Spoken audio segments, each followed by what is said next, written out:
Rusijos popai nustatė, kas žlugdo jų šalies jaunąją kartą ir destabilizuoja padėtį visoje Rusijoje. Ogi Simpsonai. Na, stiprus tie Simpsonai gal ir gali šalį sugriauti.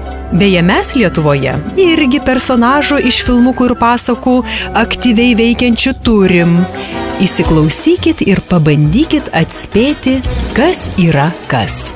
Liūdnojo vaizdo riteris ir pelenė.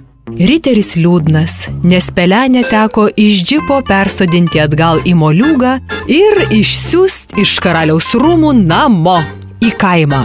Nuo to laiko niekas nematė šio turtingo princo besišypsančio. Na, bet ir tiek to, turime mes tų besišypsančių. Štai kad ir geležinis medkirtys iš Smaragdo miesto.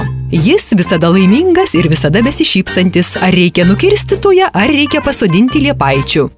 Tiesa, pats Smaragdo miesto burtininkas jau atstatydintas iš pareigų. O tiek buvo pribūręs, nuo oranžinių dviračių iki avialinijų ir tramvajų. Liūdna, kai burtai mieste baigėsi. Yra mūsų šalyje ir netokių pasakiškų herojų. Turim tokių, как сказать, iš Sojuz multfilmo. Vilkas, nu pagadi. Kažkada jis ir rūkė, ir gėrė, ir paskui zuikycės lakstė.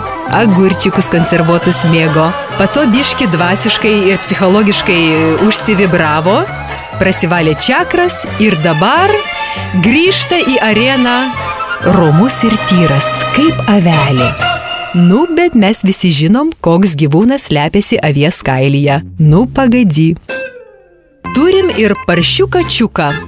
Nu, bet apie jį nėra malonu pasakoti. Kiaulės snukis ir tiek.